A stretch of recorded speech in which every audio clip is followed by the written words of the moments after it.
हे guys, जय Mahakal. Welcome to your channel MPRM। आशा करती हूँ कि आप सभी स्वस्थ होंगे, निरंतर अपने एग्जाम की तैयारी कर रहे होंगे और डेफिनेटली आपका सबका प्री क्लियर हुआ है इस बार। राइट गाइस, सभी मेंस की तैयारी कर रहे होंगे, लेकिन मेंस की तैयारी करें कैसे? सबसे पहले क्वेश्चन आंसर उठाते हैं गाइस और धीरे धीरे से सारे क्वेश्चन आंसर कंप्लीट करेंगे और हमारी तैयारी सारी कंप्लीट हो जाएगी। तो चलिए स्टार्ट करते हैं गाइस। यदि आप हमारे चैनल पर नए हैं, चैनल सब्सक्राइब नहीं किया है तो चलिए गाइस पहले चैनल सब्सक्राइब कीजिए, वीडियो को लाइक कीजिए, कमेंट कीजिए, अपने प्यारे प्यारे फ्रेंड्स के साथ शेयर कीजिए। आज हम पेपर सेकेंड और पेपर फर्स्ट के एक एक पार्ट लेंगे। पार्ट ए से लेंगे हम यूनिट 1 और 2 और पार्ट बी से लेंगे हम क्या, यूनिट 5। तो चलिए स्टार्ट करते हैं। हमारा पहला पार्ट 1 है, भारतीय संविधान में आयरलैंड से कौन कौन से तत्व लिए गए हैं। तो आयरलैंड के संविधान से हमने अपने भारतीय संविधान में कौन कौन से तत्व जोड़े हैं। पहले आता है नीति निर्देशक तत्व, हमने इनको ग्रहण किया है आयरलैंड से। फिर आते हैं राष्ट्रपति निर्वाचन पद्धति, राष्ट्रपति के निर्वाचन करने की जो पद्धति है वो भी आयरलैंड से ली गई है। और राज्यसभा में सदस्यों के नामांकन मतलब मनोनीत करने के जो सदस्यों हैं उनको किया जाता है आयरलैंड से। तो आयरलैंड से 3 प्रमुख बातें ली गई हैं। पहले आते हैं नीति निर्देशक तत्व, राष्ट्रपति की निर्वाचन पद्धति और राज्यसभा में सदस्यों का नामांकन आयरलैंड के संविधान से लिया गया है। अब आते हैं उद्देश्य प्रस्ताव क्या है। तो उद्देश्य प्रस्ताव इसको 13 दिसंबर 1946 को पेश किया गया था पंडित जवाहरलाल नेहरू के द्वारा। इसमें संविधान सभा के उद्देश्य एवं एक स्वतंत्र राष्ट्र के द्वारा प्राप्त किए जाने वाले उद्देश्यों का वर्णन है। उद्देश्य प्रस्ताव क्या था? 13 दिसंबर 1946 को पेश किया गया था पंडित जवाहरलाल नेहरू के द्वारा। इसमें संविधान सभा के उद्देश्य एवं एक स्वतंत्र राष्ट्र के द्वारा प्राप्त किए जाने वाले उद्देश्यों का वर्णन था। भारत में एकल नागरिकता है, इससे क्या तात्पर्य है? तो भारतीय संविधान में एकल नागरिकता की व्यवस्था की गई है, अतः राज्य की कोई भी नागरिकता नहीं होती, केवल भारत के ही नागरिकता प्राप्त होती है। तो भारत में क्या है, एकल नागरिकता का प्रावधान है। राज्य की कोई नागरिकता नहीं होती बल्कि एक ही नागरिकता होती है, वो भी होती है भारत की। अनुच्छेद 2 में कहा गया है कि संसद को यह शक्ति है कि वह भारत संघ में नए राज्यों का प्रवेश स्थापना कर सकता है। तो नए राज्यों का प्रवेश कर सकता है और उनकी स्थापना करा सकता है। शक्ति केवल संसद के पास है। नए राज्य का प्रवेश अर्थात वह राज्य जो भारत में नहीं है उसका प्रवेश कर उसे राज्य का दर्जा दे सकता है। मतलब कोई भी ऐसा क्षेत्र जो कि भारत का क्षेत्र नहीं है लेकिन फिर भी उसको भारत में मिलाकर उसको राज्य को दर्जा दे सकता है। ऐसा किया गया है। हमारे 35वें संविधान संशोधन 1975 में सिक्किम को भारतीय संघ में शामिल किया गया था और 36वें संविधान संशोधन 1975 में ही सिक्किम को एक राज्य का दर्जा दिया गया था। 35वें संविधान संशोधन सिक्किम को मिलाया गया था भारत में और 36वें संविधान संशोधन राज्य बना दिया गया था सिक्किम को 1975 में। फिर आते हैं भारतीय संविधान में प्रस्तावना में कितने प्रकार की स्वतंत्रता दी गई है। तो हमारे भारतीय संविधान की जो प्रस्तावना है उसमें 5 प्रकार की स्वतंत्रता है। विचार, अभिव्यक्ति, विश्वास, धर्म, उपासना की स्वतंत्रता। पहले तो आप विचार कर सकते हो, उसकी अभिव्यक्ति कर सकते हो, उसमें विश्वास कर सकते हो, धर्म अपना सकते हो और उपासना की स्वतंत्रता भी भारतीय संविधान में दी गई है, मतलब प्रस्तावना में इनका वर्णन है। फिर आते हैं भारतीय संविधान के अनुसार भारत की प्रकृति कैसी है। तो हमारा भारत कैसा है? तो हमारे भारत की प्रकृति है संपूर्ण प्रभुत्व संपन्न, समाजवादी, धर्मनिरपेक्ष एवं लोकतंत्र गणतंत्र है। तो हमारा भारत की प्रवृत्ति है, यह एक संपूर्ण प्रभुत्व संपन्न, समाजवादी, धर्मनिरपेक्ष, लोकतंत्र गणतंत्र है। प्रतिष्ठा एवं अवसर की समानता से क्या आशय है? तो प्रतिष्ठा एवं अवसर की समानता से आशय है समता, सभी नागरिकों को बराबर का दर्जा दिया गया है, अर्थात उन्हें देश में विधि का समान रूप से संरक्षण भी प्राप्त है। मतलब सबके लिए समान अधिकार है, समता है और जितने भी देश में विधि है उसके समान रूप से संरक्षण प्रदान किया गया है। समता का अर्थ होता है वह समाज में किसी भी विशेष अधिकार प्राप्त वर्ग की अनुपस्थिति होगी, मतलब किसी को विशेष अधिकार प्राप्त नहीं होगा। बिना किसी भेदभाव के प्रत्येक स्थिति में समान अवसर प्रदान किए जाएंगे।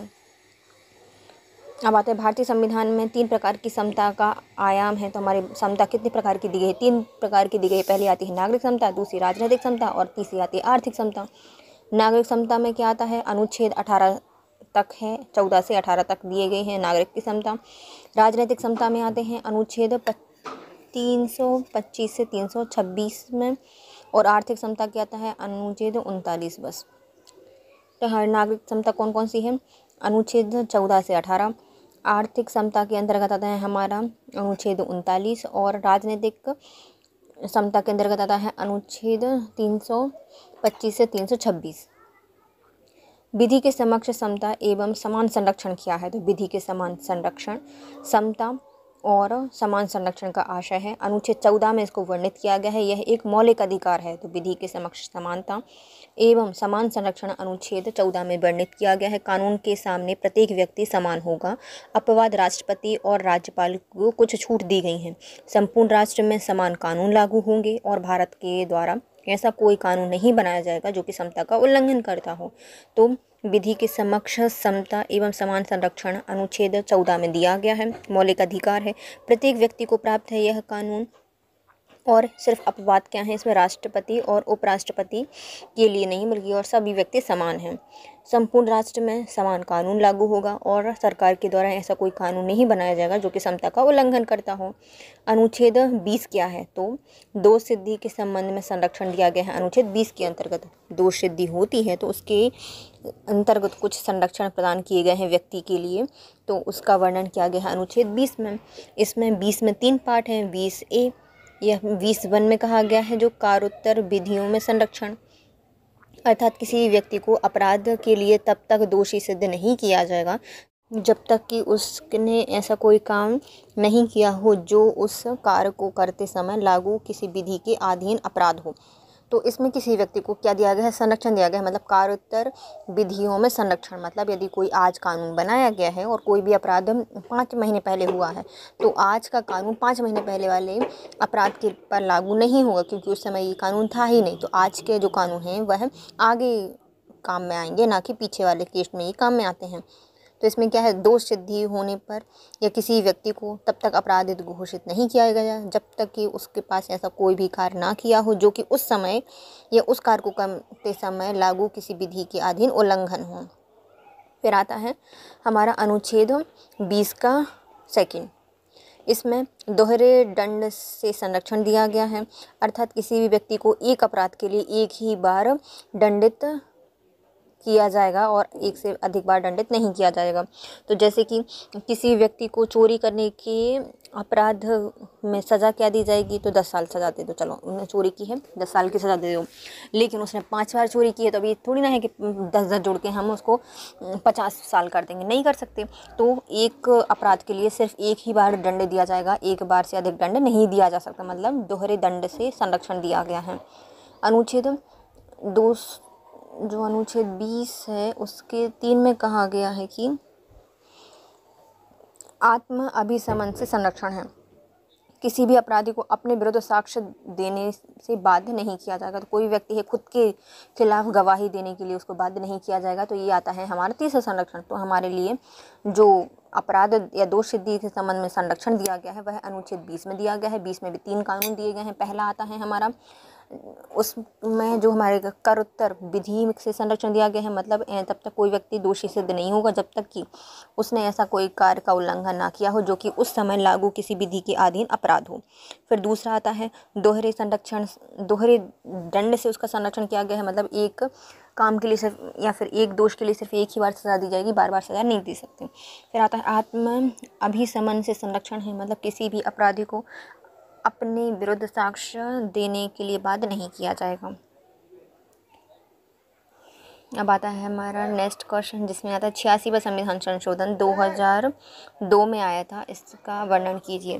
तो 86वां संविधान संशोधन अनुच्छेद, इसमें 3 अनुच्छेदों में कुछ प्रावधान किए गए थे, 3 नए अनुच्छेद जोड़े गए थे। जैसे कि अनुच्छेद 21 एक जोड़ा गया था जिसमें 6 वर्ष से 14 वर्ष तक की शिक्षा का अधिकार दिया गया था। अनुच्छेद 45 दिया गया था जिसमें 0 से 6 वर्ष तक की शिक्षा दी गई थी। और अनुच्छेद 51 का जोड़ा गया था जिसमें माता पिता का दायित्व होगा कि वह अपने बच्चों को 0 से 6 वर्ष तक के लिए शिक्षा दिलाएंगे, और यह एक मौलिक कर्तव्य में जोड़ा गया था। तो देखो हमारे 86वीं संविधान संशोधन में मुख्यतः 3 अनुच्छेद नए जोड़े गए हैं। पहले आता है 21 का, मतलब 21A में जोड़ा गया है कि जो हमारे 6 साल से 14 वर्ष तक के बच्चे हैं उनको शिक्षा का अधिकार दिया गया है। फिर आता है 45वां संविधान संशोधन अनुच्छेद 45, इसमें कहा गया है कि 0 से 6 वर्ष तक के लिए शिक्षा दी जाएगी, नीति निर्देशक सिद्धांत है ना। फिर आता है एक मौलिक कर्तव्य में जोड़ा गया था 51 का, इसमें माता पिता का यह दायित्व होगा कि वह 0 से 6 वर्ष तक के बच्चों को क्या करेंगे, शिक्षा देंगे, ये दिलाएंगे। यह मौलिक कर्तव्य में जोड़ा गया था। अब आता है हमारा बंदी प्रत्यक्षीकरण क्या है। अनुच्छेद 32 और 226 के अंतर्गत एक प्रकार की रिट होती है। तो बंदी प्रत्यक्षीकरण क्या है? तो एक प्रकार रिट है जो कौन जारी करता है? रिट करता है हाई कोर्ट और सुप्रीम कोर्ट द्वारा जारी की जाती है। तो दोनों ही देखो, यदि हाई कोर्ट जारी कर रही है तो वह 226 के तहत करती है, लेकिन यदि सुप्रीम कोर्ट वो रिट जारी कर रही है तो वो अनुच्छेद 32 के तहत जारी करती है। अर्थ क्या होता है? किसी भी व्यक्ति को प्रस्तुत करना।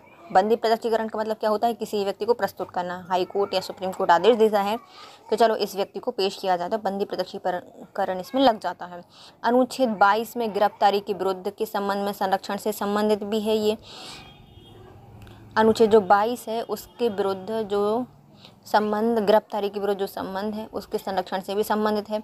इस किसी को यदि हिरासत में किए गए व्यक्ति को भी बोल सकते हैं, हाई कोर्ट के जज या फिर सुप्रीम कोर्ट के जज बोल सकते हैं कि उसको सामने पेश किया जाए, बंदी को पेश किया जाए। बंदी प्रत्यक्षीकरण तो किससे संबंधित है? जो अनुच्छेद 22 है उसमें गिरफ्तारी के संरक्षण से संबंधित है। हिरासत में लिए गए व्यक्ति को वैधता की जांच की जाएगी। जो व्यक्ति हिरासत में लिया गया है तो उसको सही जुर्म के लिए या फिर जो उसने जुर्म किया है इसलिए उसको पकड़ा गया है या नहीं पकड़ा गया है, कोई झूठा केस तो नहीं है, तो इस सब की जाँच की जाएगी, वैधता की जांच की जाती है। खिलाफ यह पुलिस प्रशासनिक अधिकारी के खिलाफ जारी की जाती हैं। तो किसके खिलाफ जारी की जाती है? जो पुलिस प्रशासनिक अधिकारी है उसके खिलाफ जारी की जाती है। अब आपसे तो बोलेगी नहीं हाई कोर्ट या सुप्रीम कोर्ट वाले कि चलो आपने किसको बंदी बनाया है, चलो लेकर आओ सामने। नहीं, किसको बोलते हैं? पुलिस प्रशासनिक अधिकारी को यह आदेश दिया जाता है। कब लागू नहीं होगा? तो हमेशा तो ये रिट जारी कर सकते हैं, लेकिन कुछ ऐसे अपवाद भी होंगे कब रिट जारी नहीं की जा सकती। तो इसको नहीं लागू किया जा सकता जब हिरासत कानून के अनुसार हो। तो कोई व्यक्ति को यदि हिरासत में लिया गया है वो भी कानून के अनुसार, तो उस व्यक्ति को इसमें बंदी प्रत्यक्षीकरण रिट जारी नहीं की जा सकती। तो पहला हो गया। अब आता है दूसरा, कब? अब मानना पर यदि किसी व्यक्ति ने हाई कोर्ट की, सुप्रीम कोर्ट की या न्यायालय की अवमानना की है तब भी उसको बंदी प्रत्यक्षीकरण रिट जारी नहीं की जा सकती।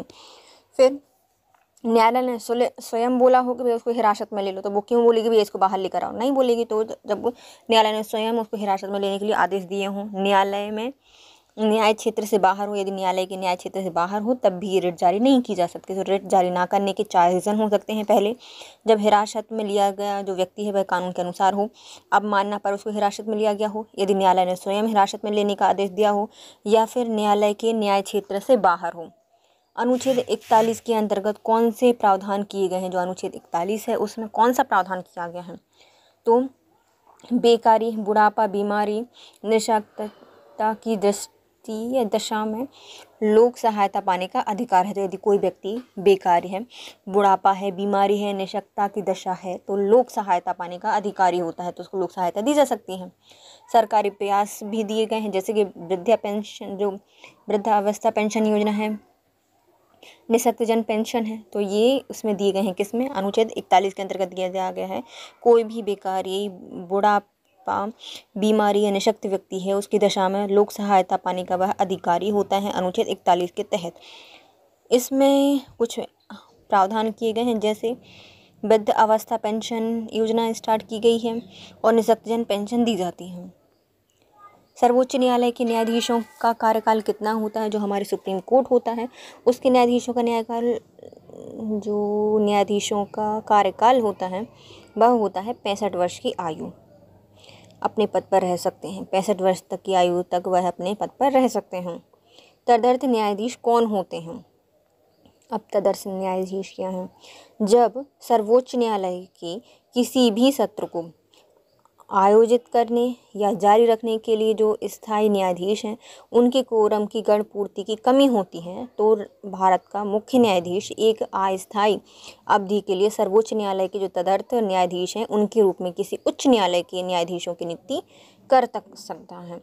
तो तदर्थ न्यायाधीश क्या हैं? तो जब भी कोई जो हमारा सुप्रीम कोर्ट है उसमें यदि ऐसा सत्र आयोजित किया जाता है और मतलब एक ऐसे समय पर आयोजित किया जाता है जबकि बहुत सारे न्यायाधीश छुट्टी पर गए हैं या फिर नहीं ही हैं उस समय और कोरम में गणपूर्ति कमी हो रही है, गणपूर्ति नहीं हो पा रही है, तो क्या कर सकते? जो मुख्य न्यायाधीश है वह एक अस्थायी अवधि के लिए, अवधि निश्चित नहीं होती, तो इसमें तदर्थ न्यायाधीशों की नियुक्ति कर सकते हैं। कहाँ से? जो उच्च न्यायालय है उसके न्यायाधीशों की नियुक्ति कर सकते हैं। अब संबंधित उच्च न्यायालय के मुख्य न्यायाधीश के साथ परामर्श एवं राष्ट्रपति की पूर्व सहमति के बाद ही ऐसा कर सकते हैं। तो अब ये नहीं कि भैया मुख्य न्यायाधीश ने सोचा कि चलो हम तदर्थ न्यायाधीशों को बुला लो, हाई कोर्ट में फ़ोन लगा दिया और वहाँ से न्यायाधीश बुला लिए, ऐसा नहीं कर सकते। क्या करना पड़ेगा, जो उच्च न्यायालय है उसके मुख्य न्यायाधीश से हमें परमिशन लेनी पड़ेगी। भैया आपके कुछ न्यायाधीशों को हमें चाहिए है, तो मुख्य न्यायाधीश से परमिशन लेगा, परामर्श लेगा और राष्ट्रपति की पूर्व सहमति से, उनसे सहमति होगी तभी ऐसा कर सकते हैं। कौन? मुख्य न्यायाधीश। किस संविधान संशोधन के तहत अनुच्छेद 326 में संशोधन करके मतदान की आयु को 21 से घटाकर 18 वर्ष कर दिया गया था? तो अनुच्छेद 326 में आयु मतदान की वर्णन की गई है और इसको घटाकर 21 से कर दिया गया था, 16 नहीं 18 वर्ष। कौन से संविधान संशोधन में?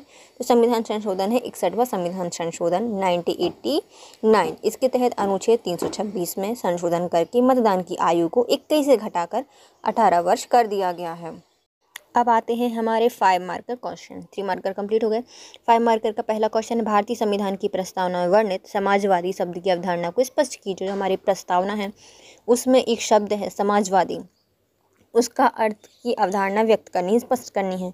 तो भारतीय संविधान की प्रस्तावना में समाजवादी शब्द 42वें संविधान संशोधन 1976 को जोड़ा गया था। इसकी परिभाषा संविधान में 45 संशोधन विधेयक में समाजवादी की परिभाषा देने का प्रयास किया गया है। तो देखो 42 में तो हमने जोड़ दिया समाजवादी, लेकिन जो 45वें संविधान संशोधन हुआ था इसमें उसकी परिभाषा देने का प्रयास किया गया है। समाजवाद से तात्पर्य है उत्पादन और वितरण के साधनों को पूर्णतः या अंशतः राज्य के स्वामित्व एवं नियंत्रण में होना है। तो समाजवादी क्या होता है? समाजवादी से तात्पर्य ऐसे ही संसाधन है, उत्पादन है, वितरण के संसाधनों को पूर्णतः या अंशतः राज्य के स्वामित्व एवं नियंत्रण में होने से है। राज्य में लोकतांत्रिक समाजवाद है, अर्थात यहाँ उत्पादन एवं वितरण के साधनों पर निजी सार्वजनिक दोनों क्षेत्रों का अधिकार है। मतलब ना ही निजी का पूर्ण रूप से है और ना ही गवर्नमेंट का या फिर राज्य का स्वामित्व है, तो दोनों का ही बराबर का अधिकार है, दोनों क्षेत्रों का अधिकार है। उद्देश्य क्या है? सर्वोच्च न्यायालय के अनुसार लोकतांत्रिक समाजवाद का उद्देश्य गरीबी, उपेक्षा, बीमारी और अवसर की असमानता को समाप्त करना है। तो जो हमारा समाजवादी शब्द है इसका उद्देश्य क्या है? तो इसके अनुसार जो लोकतंत्र में समाजवाद का उद्देश्य है मुख्यतः वह गरीब, उपेक्षा, बीमारी एवं अवसर की असमानता को समाप्त करना है। नेक्स्ट आता है हमारा प्रत्यक्ष लोकतंत्र के मूल तत्वों को स्पष्ट कीजिए। जो हमारा प्रत्यक्ष लोकतंत्र है इसके मूल तत्व क्या हैं उनको स्पष्ट करना है। प्रत्यक्ष लोकतंत्र में सभी नागरिक सारे महत्वपूर्ण नीतिगत फैसले पर मतदान करते हैं। तो प्रत्यक्ष लोकतंत्र में क्या होता है? तो प्रत्यक्ष लोकतंत्र होता है तो इसमें जितने भी नागरिक हैं सभी नागरिक महत्वपूर्ण नीतिगत फैसले, जितने भी नीति चल रही हैं उनके अनुसार ही फैसले पर मतदान करते हैं। इसे प्रत्यक्ष कहा जाता है। इसलिए इसको क्या कहा जाता है? प्रत्यक्ष, मतलब सामने कर रहे हैं, क्योंकि सैद्धांतिक रूप से इसमें कोई प्रतिनिधि या फिर माध्यम नहीं होता। यदि सैद्धांतिक मतलब सिद्धांत के अनुसार देखा जाए तो जो हमारे नीतिगत के अकॉर्डिंग हमें मतदान करना है, उनके पर फैसले लेकर मतदान करना है, तो प्रत्यक्ष मतदान करना है। इसमें कोई भी प्रतिनिधि या फिर मध्यस्थ नहीं होता। सभी प्रत्यक्ष लोकतंत्र छोटे समुदाय या फिर नगर राष्ट्रों में हैं। जितने भी प्रत्यक्ष लोकतंत्र हैं वह छोटे समुदाय में होते हैं या फिर नगर राष्ट्रों में होते हैं। जैसे कि स्विट्जरलैंड में ये प्रत्यक्ष लोकतंत्र कार्यरत है। प्रत्यक्ष लोकतंत्र के मूल तत्व क्या होते हैं? तो हमने समझ लिया कि भैया नीति के पर फैसले लेकर मतदान करना है, सिद्धांत रूप से कोई प्रतिनिधि नहीं है, मध्यस्थ नहीं है, छोटे समुदाय छोटे राज्यों में या फिर छोटे राष्ट्रों में होता है, प्रत्यक्ष होता है प्रत्यक्ष लोकतंत्र। इसका मूल तत्व क्या है? तो जनमत संग्रह, किसी भी प्रधान को बनाने से पहले और किसी भी कार्य पर निर्णय लेने के पहले जनता से राय ली जाती है। तो छोटे राज्यों में या राष्ट्रों में ही संभव हो सकता है। हमारे भारत जैसे राष्ट्र में ले लो तो निर्णय नहीं आ पाएगा 4-5 साल तक, क्योंकि जनता कैसे बनी, मतलब राजनीति या फिर राजनीति को कैसे चुनेगी जनता। तो ये जनमत संग्रह कराया जाता है। मतलब इसमें जो प्रधान होता है उसको बनाने से पहले या फिर कोई भी नीति में कार्य करने से पहले, निर्णय लेने से पहले जनता की राय ली जाती है। प्रत्यावर्तन, रिकॉल भी होता है इसमें, है ना। एक ऐसी प्रणाली है जिसके अंतर्गत जनता के द्वारा चुनी गई सरकार या फिर किसी भी व्यक्तित्व इंसान के कार्यों से असंतुष्ट होने पर कार्यकाल पूर्ण होने से पहले उस सरकार या फिर कोई व्यक्ति इंसान को उस पद से या फिर उस सरकार को निष्कासित करने की प्रक्रिया को हम रिकॉल कहा जाता है। रिकॉल को हिंदी में हम प्रत्यावर्तन कहा जाता है। तो जो हमारे प्रत्यक्ष लोकतंत्र होता है इसमें जो रिकॉल होता है या फिर प्रत्यावर्तन होती है, इसकी क्रिया बहुत आम होती है। यदि कोई भी प्रणाली लागू चल रही है लेकिन यदि जनता उससे खुश नहीं है, जनता ने जिस सरकार को चुना है, जिस व्यक्ति को चुना है, उसके कार्यों से असंतुष्ट है, तो वह कार्यकाल उसका पूर्ण होने से पहले ही सरकार या उस व्यक्ति को निष्कासित कर सकती है, भगा सकती है, निकलो तो मैं तो है। और हम क्या कहते हैं, उसको रिकॉल कहते हैं और हिंदी में इसको प्रत्यावर्तन कहा जाता है। आरंभक, तो प्रत्यक्ष लोकतंत्र का यह वह साधन है जिसके द्वारा जनता खुद कानून निर्माण की पहल करती है या मांग करती है और ऐसे लोकतंत्र को आरंभक कहा जाता है। आरंभक नहीं, आरंभक। तो क्या होता है, प्रत्यक्ष लोकतंत्र का यह साधन होता है जिसके द्वारा जनता खुद कानून निर्माण करती है या निर्माण करने की पहल करती है। मतलब कोई भी ऐसा कानून है जो कि सही नहीं है या फिर किसी भी प्रॉब्लम पर कानून बनना चाहिए तो जनता क्या करती है, खुद उस कानून को बनाने की पहल करती है या मांग करती है। और ऐसे लोकतंत्र को क्या कहा जाता है, आरंभक कहा जाता है। आरंभ करने की प्रक्रिया खुद प्रारंभ करते हैं ये। प्रारंभिक सभाएं, वह सभा जिसमें राष्ट्रीय मुद्दे पर चर्चा की जाती है। तो प्रारंभिक सभाएं क्या होती हैं, जिस पर राष्ट्रीय मुद्दे पर चर्चा की जाती है, ऐसी सभाओं को हम प्रारंभिक सभाएं कहते हैं। भारत में ग्राम सभा, बाट सभा और प्रारंभिक सभा का एक रूप होती है। तो प्रारंभिक सभाएं क्या होती है, मतलब यहाँ से ही सभाओं की प्रारंभ की जाती है। तो जो हमारे भारत में कुछ जैसे ग्राम सभाओं में होती हैं, बाट सभा में जो सभाएं होती हैं, उन्हें क्या कहा जाता है, प्रारंभिक सभा कहा जाता है। ये है हमारे प्रत्यक्ष लोकतंत्र के मूल तथ्य। अब आते हैं हमारा राज्य पुनर्गठन आयोग पर एक लेख लिखिए। तो राज्य पुनर्गठन आयोग क्यों बना था, राज्यों का पुनर्गठन करने के लिए बना था। गठन कब किया गया था, दिसंबर 1953 को किया गया था। 3 सदस्य थे, फजल अली, के.एम. फणिक्कर और हृदयनाथ कुंजरू। रिपोर्ट इन्होंने 1955 में प्रस्तुत की थी। भाषाई आधार पर राज्यों का पुनर्गठन करने की स्वीकृति दी थी और राज्यों का गठन कर दिया गया था। तो राज्यों का पुनर्गठन आयोग कब बना था, दिसंबर 1953 को। 3 सदस्य थे, फजल अली इसके अध्यक्ष थे, के.एम. फणिक्कर और हृदयनाथ कुंजरू इनके सदस्य थे। रिपोर्ट इन्होंने 1955 में प्रस्तुत की और भाषाई आधार पर राज्य पुनर्गठन की स्वीकृति इन्होंने प्रदान की थी।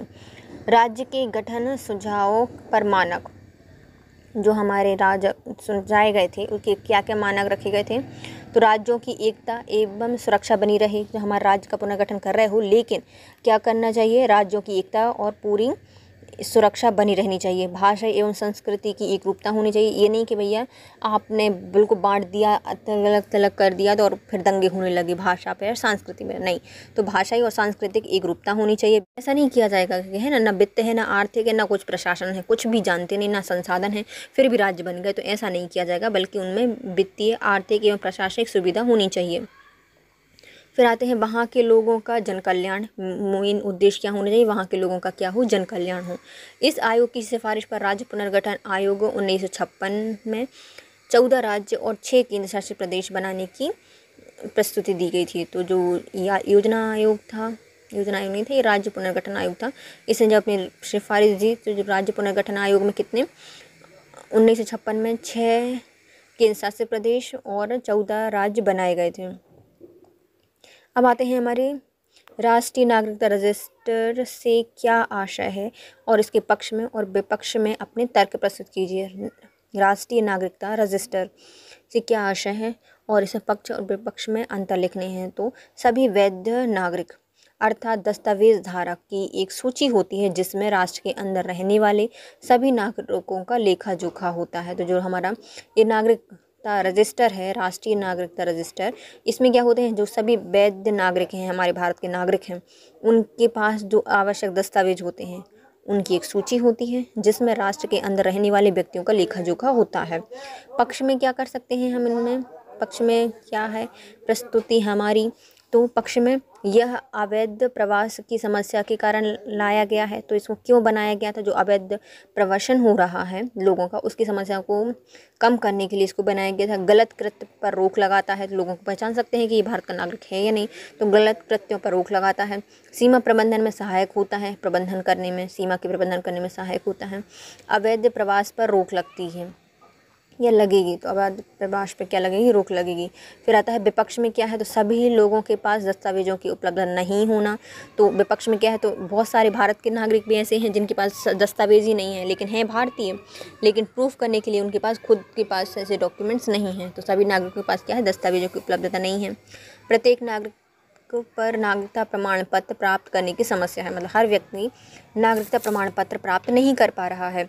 इस राष्ट्रव्यापी कार्य में संसाधनों की आवश्यकता है। तो इतने सारे राष्ट्रव्यापी कार्य हैं, पूरे राष्ट्र में ही होना है, तो इसमें क्या है? संसाधनों की आवश्यकता होगी।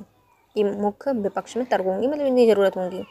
सभी नागरिकों के पास दस्तावेज नहीं है, सभी नागरिकों की प्रमाण पत्र प्राप्त करने में समस्या है, और राष्ट्रव्यापी कार्य में संशोधन करने के लिए आवश्यकता है। भारतीय संविधान में वर्णित मौलिक अधिकारों की आलोचना किन आधारों पर की जाती है? जो हमारे संविधान में मौलिक अधिकार दिए गए हैं उनकी भी लोग आलोचना करते हैं, लेकिन किन आधारों पर करते हैं? तो ये देखते हैं। पहले आता है व्यापक सीमाएं हैं, कोई सामाजिक और आर्थिक अधिकार नहीं है, स्पष्टता का अभाव है, स्वामित्व का अभाव है, आपातकाल के दौरान यह स्थगन कर दिए जाते हैं, महंगा उपचार है, और निवारक निरोध इसमें लागू किया जाता है। तो हमारे जो मौलिक अधिकार हैं उनकी आलोचना किन के आधार पर की जाती है? तो पहले आते हैं व्यापक सीमाएं। इसमें अनेक स्थानों पर प्रतिबंध लगाए गए हैं और उनके पावर है, और जो इसे कमज़ोर करता है। तो कई जगह ऐसा है कि आपको हर जगह घूमने का, यहाँ वहाँ जाने का अधिकार है, लेकिन उसमें भी कई ऐसी जगह हैं जहाँ पर आप नहीं जा सकते, आप पर प्रतिबंध लगाए गए हैं। तो इससे क्या हो जाएगा? कमज़ोर हो जाएगा। तो क्या है? व्यापक सीमाएं हैं। कोई भी सामाजिक आर्थिक अधिकार ना होना। मौलिक अधिकार केवल राजनीतिक अधिकार प्रदान करता है, ना कि सामाजिक और आर्थिक। तो कोई भी आर्थिक सामाजिक अधिकार प्रदान नहीं करता, बल्कि एक राजनीतिक अधिकार ही प्रदान करता है। स्पष्टता का अभाव है। मौलिक अधिकारों में अधिकांश शब्दों को स्पष्ट परिभाषा का अभाव, मतलब स्पष्ट परिभाषा ही नहीं दी है। स्वामित्व का अभाव है, मतलब मौलिक अधिकारों में संसद कटौती कर सकती है, जब चाहे कटौती कर देगी। आपातकाल के दौरान इनका स्थगन कर दिया जाता है। यदि राष्ट्रीय आपातकाल घोषित हो गया है तो अनुच्छेद 20 और 21 को छोड़कर सभी अधिकार स्थगन हो जाते हैं। महंगा उपचार है। मौलिक अधिकारों को लागू कराना सामान्य व्यक्ति के लिए अत्यंत कष्टप्रद महंगा होता है। तो कोई व्यक्ति, चलो भैया इतने सारे अधिकार दिए गए हैं, लेकिन क्या आपको पता है इतने सारे अधिकार आप लागू कैसे कराओगे? तो कोई भी जो सामान्य व्यक्ति है उसको ये लागू कराने में अत्यंत कष्टप्रद और महंगा पड़ जाता है। फिर आता है निवारक निरोध। यह दुष्प्रेषण की भावना से प्रेरित है, क्योंकि प्रयोग किया जाता है। इसका क्या है भैया? दुष्प्रेषण की भावना से प्रेरित होकर इसका प्रयोग किया जाता है। किसका? निवारक निरोध का। अब आता है राष्ट्रपति की विवेकाधीन शक्तियों का उल्लेख कीजिए। राष्ट्रपति के पास कुछ शक्तियाँ दी गई हैं जो कि वह विवेक अनुसार या विवेकाधीन उनका प्रयोग करते हैं। तो उन शक्तियों का वर्णन करना है। सामान्य स्थिति में मंत्री परिषद की सलाह पर काम करते हैं और सलाह मानने के लिए बाध्य होते हैं। हम देखा जाए तो जो राष्ट्रपति हैं हमारे, वह किसकी बात मानते हैं? संसद की बात मानते हैं, और उनकी बात मानने को ये बाध्य भी होते हैं। परंतु कुछ विशेष परिस्थितियों में राष्ट्रपति को विवेकाधीन शक्तियाँ प्रदान की गई हैं। कुछ ऐसे रीज़न हैं, कुछ परिस्थितियां हैं जब राष्ट्रपति अपने विवेकाधीन शक्तियों का प्रयोग कर सकते हैं। यह बगैर मंत्रिपरिषद की सलाह पर कार्य करते हैं। इस समय ये मंत्रिपरिषद की सलाह नहीं मानेंगे या फिर नहीं लेंगे उनकी सलाह। फिर कौन कौन सी हैं? तो 3 प्रमुख शक्तियां दी गई हैं इनको विवेकाधीन। पहली आती हैं लोकसभा में किसी भी सदस्य के पात्र स्पष्ट बहुमत ना हो, और जब वह पीएम की अचानक मृत्यु हो जाए और उसका कोई स्पष्ट उत्तराधिकारी ना हो, तब पीएम की नियुक्ति पर वह अपने विवेक से कार्य करता है। तो सोचिए, इसमें जब कोई दल के पास स्पष्ट बहुमत ना हो तो ये अपने विवेक से शक्तियों का प्रयोग करेंगे, या फिर राष्ट्रपति के होने पर पीएम की मृत्यु हो जाए और उनका कोई स्पष्ट उत्तराधिकारी नहीं है, तो नए प्राइम मिनिस्टर को नियुक्त करने के लिए भी वह अपने विवेक की शक्ति का प्रयोग कर सकते हैं। दूसरा, वह मंत्रिमंडल को विघटित कर सकते हैं यदि वह सदन में विश्वास मत शामिल ना कर पाए, सिद्ध ना कर पाए। तो हमने देखा ना, पर्याप्त बहुमत नहीं है, तो जब अब कोई भी मंत्रिमंडल अपना बहुमत सिद्ध नहीं कर पाती तो वह क्या कर सकती है? उस मंत्रिमंडल को विघटित कर देती है। वह लोकसभा को भी विघटित कर सकती है। यदि मंत्रिमंडल ने अपना बहुमत खो दिया है, यदि बहुमत खो दिया है तो वह मंत्रिमंडल के सभी सदस्यों को देखते हुए क्या करेगी, लोकसभा को ही भंग कर देगी। फिर आते हैं सर्वोच्च न्यायालय की स्वतंत्रता के लिए भारतीय संविधान में कौन कौन से प्रावधान किए गए हैं। तो जो सर्वोच्च न्यायालय है, मतलब हमारा सुप्रीम कोर्ट है, उसकी स्वतंत्रता के लिए भारतीय संविधान में कौन कौन से प्रावधान किए गए हैं। सर्वोच्च न्यायालय एक संघीय न्यायालय है, अपील का सर्वोच्च न्यायालय, नागरिकों के मौलिक अधिकारों का गार्टर या गारंटी एवं संविधान का संरक्षक है। तो हमारा सर्वोच्च न्यायालय है वह क्या है, एक संघीय न्यायालय है, अपीलों का सर्वोच्च न्यायालय है, आप सर्वोच्च अपील वहीं पर कर सकते हैं, नागरिकों के मौलिक अधिकारों की गारंटी देता है और हमारे संविधान का संरक्षक है। अतः इसे सौंपे गए कर्तव्यों के प्रभावी निर्वहन के लिए इसकी स्वतंत्रता बहुत आवश्यक है, मतलब कि अपने कर्तव्यों का प्रभावी निर्वहन कर सके, इसलिए इसकी स्वतंत्रता बहुत आवश्यक है। यह कार्यकारी मंत्रियों की परिषद एवं विधानमंडल संसद के अतिक्रमण, दावों एवं हस्तक्षेप से मुक्त होना चाहिए। इसे बिना किसी डर या पक्षपात के न्याय करने की स्वतंत्रता दी जानी चाहिए। संविधान ने सर्वोच्च न्यायालय की स्वतंत्रता एवं निष्पक्ष कामकाज को सुरक्षित रखने के लिए, उन्हें सुनिश्चित करने के लिए कुछ प्रावधान किए गए हैं, जैसे इनकी नियुक्ति का तरीका। तो इनकी नियुक्ति कैसे की जाती है, भारतीय संविधान में दिए गए अनुच्छेद के तहत की जाती है। कार्यकाल इनका सुरक्षित है, निश्चित सीमा शर्तें हैं इनकी, संचित निधि से इनको व्यय दिया जाता है, न्यायाधीशों के आचरण पर बहस नहीं की जा सकती किसी भी न्यायालय में, सेवानिवृत्ति के बाद वकालत पर रोक लगाई गई है, अपनी अवमानना पर दंड देने की शक्ति है, अपना स्टाफ नियुक्त करने की स्वतंत्रता है, अपने न्याय क्षेत्र में कटौती नहीं कर सकते, कि न्याय क्षेत्र में कटौती नहीं कर सकते, और कार्यपालिका से यह पृथक है। कार्यपालिका में भी इससे संबंधित कोई भी जो चर्चाएं हैं वो नहीं की जाएंगी। तो कौन कौन सी स्वतंत्रता दी गई है, पहले आती है नियुक्ति का तरीका, कार्यकाल की सुरक्षा, सेवानिवृत्त, सेवा शर्तें, संचित निधि से व्यय, न्यायाधीशों के आचरण पर बहस नहीं हो सकती, सेवानिवृत्ति के बाद वकालत पर रोक लगाई गई है, अपनी अवमानना पर दंड दे सकते हैं, अपना स्टाफ नियुक्त करने की शक्ति है, इनमें न्यायालय में कटौती नहीं की जा सकती और कार्यपालिका से यह पृथक है।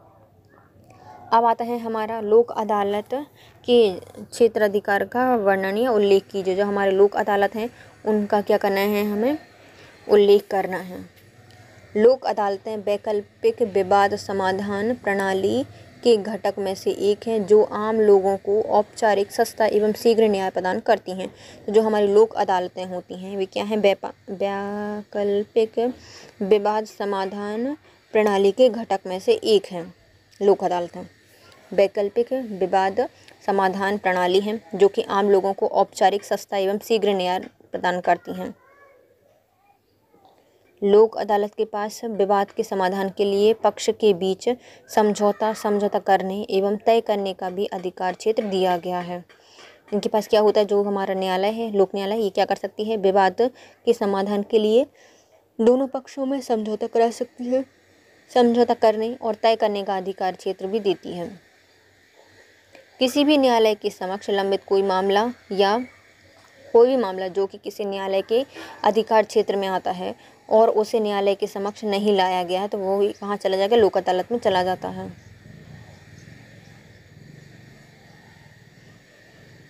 तो इनके पास कब जाता है, तो जब जाता है जब कोई भी न्यायालय के समक्ष लंबित कोई मामला हो। कोई न्यायालय में मामला चल रहा है लेकिन वो इतना लंबित हो गया तो कहाँ चला जाएगा, लोक न्यायालय में यह जा सकता है। लोक न्यायालय लोक अदालत में जा सकता है। कोई भी मामला जो किसी न्यायालय के अधिकार क्षेत्र में आता हो और उसे न्यायालय के समक्ष नहीं लाया गया, तो कोई भी ऐसा केस है जो कि किसी न्यायालय के अंतर्गत आता है लेकिन वहाँ नहीं गया, अदालत के समक्ष लंबित किसी भी मामले को निपटाने के लिए लोक अदालत में भेजा जा सकता है। तो न्यायालय में इतने सारे केस होते हैं, लंबित मामले होते हैं, तो उनको जल्दी जल्दी निपटाने के लिए लोक अदालत में उन केसों को भेजा जा सकता है।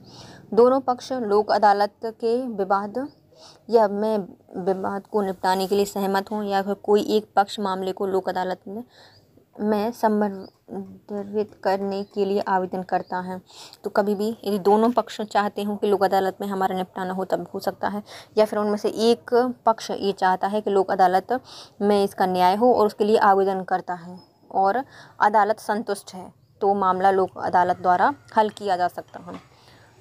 फिर पूर्व मुकदमेबाजी के बाद विवाद में किसी भी एक पक्ष से आवेदन प्राप्त होने पर भी मामले को लोक अदालत में भेजा जा सकता है। मतलब पूर्व मुकदमेबाजी हो गई है, उसके मामले में फिर से विवाद में किसी भी पक्ष ने आवेदन दिया हो कि हमें लोक अदालत में न्याय चाहिए तो वहाँ पर भेजा जा सकता है। वैवाहिक पारिवारिक विवाद, आपराधिक जो समनीय अपराध हैं, भूमि अधिग्रहण के मामले, श्रम विवाद, कामगार मुआवजे के मामले, बैंक वसूली से संबंधित मामले आदि मामले लोक अदालत में उठाए जा सकते हैं। तो जितने भी छोटे छोटे से मामले होते हैं जैसे कि वैवाहिक, पारिवारिक, आपराधिक मामले जो सम्मान वाले होते हैं, समनीय होते हैं, भूमि अधिग्रहण के मामले, श्रम विवाद, कामगार मुआवजे, बैंक वसूली से संबंधित मामले लोक अदालत में जा सकते हैं। हालांकि लोक अदालत के पास किसी ऐसे मामले से संबंध में कोई अधिकार क्षेत्र नहीं होता, कोई भी कानून के तहत वह कंपाउंडेबल अपराध से संबंधित नहीं है। दूसरे शब्दों में जो अपराध किसी भी कानून के तहत गैर कंपाउंडेबल है वह लोक अदालत के दायरे से बाहर होते हैं। तो वह कंपाउंडेबल संबंधित अपराधों को ही सुन सकता है या नहीं है उन्हीं को करेगा, और गैर कंपाउंडेबल के लिए नहीं करता, वो है उनके दायरे से बाहर आते हैं। भारतीय राजनीति में जातिगत दबाव समूह की स्पष्ट भूमिका लिखिए, स्थिति बताइए। तो जो हमारे भारत में राजनीति में जातिगत दबाव समूह है उनके बारे में वर्णन करना है। तो मेयर के अनुसार जाति संगठन राजनीतिक महत्व के दबाव समूह के रूप में प्रवृत्त किए जाते हैं। जो हमारी जातीय जितने भी संगठन होते हैं वह कैसे काम करते हैं, तो वह राजनीतिक महत्व में एक दबाव समूह के रूप में कार्य करते हैं। Professor J.C. जोहरी के अनुसार जातिगत समूह अपने निहित स्वार्थों एवं हितों की पूर्ति के लिए नीति निर्माताओं को किस ढंग से प्रभावित करने का प्रयत्न करते हैं, उसमें से उनकी तुलना यूरोप एवं अमेरिका में पाए जाने वाले ऐच्छिक समुदाय से की जा सकती है। तो किसके द्वारा कहा गया है? देखो, पहले आते हैं हमारे मेयर। इनने कहा था जो हमारे जातीय संगठन है वह राजनीतिक महत्व में दबाव समूह के रूप में प्रवृत्त हैं। फिर आते हैं हमारे प्रोफेसर J.C. जोहरी। इन्होंने कहा था कि दबाव समूह या जो जातिगत दबाव समूह है वह अपने निहित स्वार्थों एवं हितों की पूर्ति के लिए नीति निर्माण को जिस ढंग से प्रभावित करने का प्रयत्न करते हैं उनमें तो उसकी तुलना यूरोप और अमेरिका के में जो पाए जाने वाले ऐच्छिक समुदाय हैं उनसे की जा सकती है। किस तरह से ये प्रभावित करते हैं? अनेक जाति संगठन और समुदाय जैसे कि तमिलनाडु में नडार जनजाति, गुजरात में क्षत्रिय महासभा, बिहार में यादव सभा आदि राजनीतिक मामले में रुचि लेने लगी हैं। तो कभी कुछ समय से ऐसा हुआ है कि अनेक जातीय संगठन हैं, समुदाय हैं जो कि राजनीति में प्रत्यक्ष रुचि लेने लगे हैं, जैसे कि तमिलनाडु में नडार जाति संघ, गुजरात में क्षत्रिय महासभा, बिहार में यादव सभा राजनीति में प्रत्यक्ष रुचि लेने लगे हैं और इन्होंने अपने अपने संगठित बल के आधार पर राजनीतिक सौदेबाजी भी की है। यद्यपि देश के सभी प्रमुख जातियों को इस प्रकार पूर्णतः संगठित नहीं किया जा सकता, मगर जो जाति इस प्रकार संगठित नहीं हो सकी है वह राजनीतिक सौदेबाजी के सफल नहीं रही है और उस सदस्यों को अपनी आवाज़ उठाने के लिए उपद्रव या फिर तोड़फाड़ का सहारा लेना पड़ा है। राजनीति के क्या है? हमारे राजनीति में दबाव समूह के रूप में कार्य करती है हमारी जातीय समूह। चुनाव सुधार से संबंधित समितियां एवं आयोग के नाम लिखिए। तो विभिन्न समिति एवं आयोग ने हमारी चुनाव प्रणाली एवं चुनाव मशीनों के साथ साथ चुनाव प्रक्रिया की जांच की है और सुधार के लिए सुझाव भी दिए हैं और ये समिति इस प्रकार है। तो हमारे चुनाव से संबंधित सुधार करने के लिए, उपाय देने के लिए, जांच करने के लिए कुछ समिति या आयोग बनाए गए हैं जो कि इस प्रकार है। पहले आते हैं तारकुंडे समिति। इन्होंने तारा लगाया 74-75 में, तो अनुच्छेद 1974-75 में आई है तारकुंडे समिति। फिर आया है चुनाव सुधार पर दिनेश गोस्वामी समिति, यह 1990 में आई है। चुनाव सुधार से संबंधित है दिनेश गोस्वामी समिति 1990। राजनीति के अपराधीकरण पर बोहरा समिति बनाई गई थी 1993 में। राजनीति के अपराध संस्करण पर बोहरा समिति बनाई गई है 1993 में। चुनाव में राज्य वित्त पोषण पर इंद्रजीत गुप्ता समिति बनाई गई है। चुनाव है उनमें जो राज्य वित्त पोषण है उसके लिए इंद्रजीत गुप्ता समिति बनाई गई थी 1998 में। चुनाव सुधार पर विधि आयोग की रिपोर्ट 1999 में आई थी। चुनाव आयोग से जो विधि आयोग है उसकी रिपोर्ट कब आई थी? 1999 में। चुनाव सुधार पर चुनाव आयोग की रिपोर्ट 2004 में। चुनाव सुधार के लिए चुनाव आयोग की रिपोर्ट 2004 में आई। शासन में नेतृत्व पर आई थी वीरप्पा मोइली समिति 2007 में। यह शासन में नेतृत्व से संबंधित थी। वीरप्पा मोइली समिति 2007 में आई। चुनाव कानून एवं चुनाव सुधार पर तनख्वाह समिति आई थी 2010 में। चुनाव कानून और चुनाव सुधार में तनख्वाह समिति आई थी 2010 में। अब आते हैं हमारे 11 मार्कर। पहला क्वेश्चन है भारतीय संविधान की प्रस्तावना का महत्व स्पष्ट कीजिए। क्या संविधान की प्रस्तावना संविधान का एक अंग है? विभिन्न न्यायिक निर्णय के माध्यम से स्पष्ट कीजिए। उच्चतम न्यायालय के शब्दों में हमारे संविधान का सार उद्देशिका में वर्णित बुनियादी तत्वों पर खड़ा है। यदि इसमें किसी भी तत्व को हटा दिया जाए तो सारा ढांचा ही ढह जाएगा और संविधान अपना व्यक्तित्व एवं पहचान खो देगी। उच्चतम न्यायालय के शब्दों में क्या कहा गया है कि हमारा जो संविधान है उसका पूरा सार क्या है? उद्देशिका में वर्णित है, बुनियादी तत्वों पर खड़ा हुआ है। यदि इसमें किसी भी तत्व को हटा दिया जाता है तो सारा ढांचा ही ढह जाएगा और संविधान इसका व्यक्तित्व या पहचान खो देगी। संविधान की प्रस्तावना का महत्व क्या है? तो संविधान के आधार को स्पष्ट करती है। यह एक महत्वपूर्ण मार्गदर्शक है। संविधान के उद्देश्यों की व्याख्या करती है। शासन की प्रकृति को स्पष्ट करती है।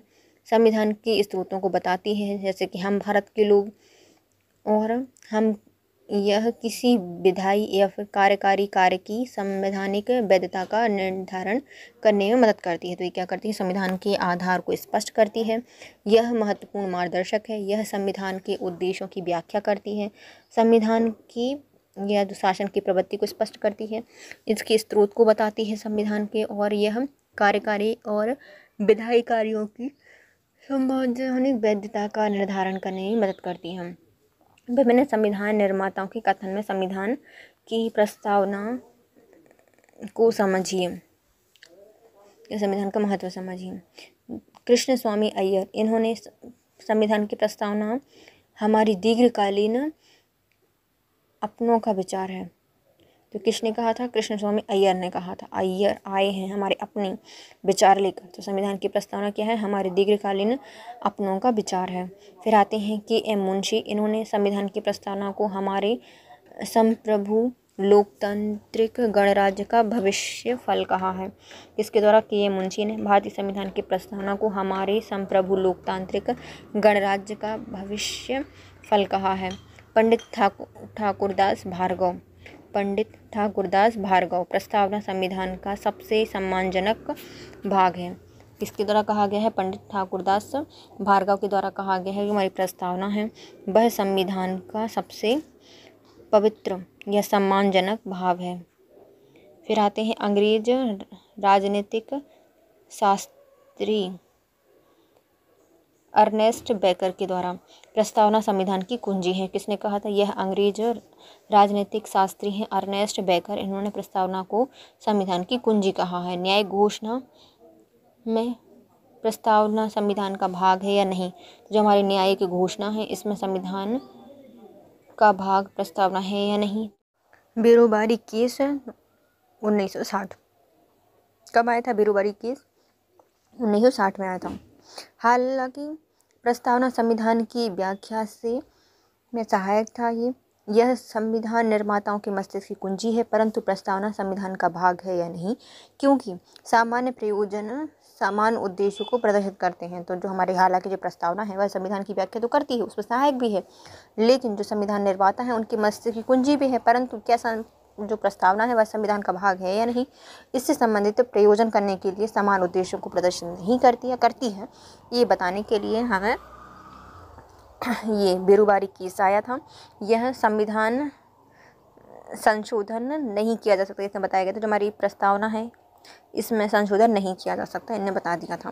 फिर आता है केशवानंद भारती केस 1973। इसमें पूर्व अवधारणा को अमान्य कर दिया गया था। प्रस्तावना व्यापक उद्देश्यों को दर्शाती है, अतः यह महत्वपूर्ण भाग है। प्रस्तावना के आलोक में संविधान का अध्ययन किया जाता है, लेकिन यह कार्यपालिका की शक्तियों का स्रोत नहीं है, अर्थात न्यायालय में चुनौती नहीं दी जा सकती। इसमें क्या कर दिया गया, जितनी पूर्व अवधारणा है केशवानंद भारती केस में, वह सभी अमान्य घोषित कर दी थी। इसमें प्रस्तावना को व्यापक उद्देश्य को दर्शाती है, इसका महत्वपूर्ण भाग है। प्रस्तावना के आलोक में संशोधन या संविधान का अध्ययन किया जा सकता है, कार्यपालिका की शक्तियों का स्रोत नहीं है और इसको न्यायालय में चुनौती नहीं दी जा सकती।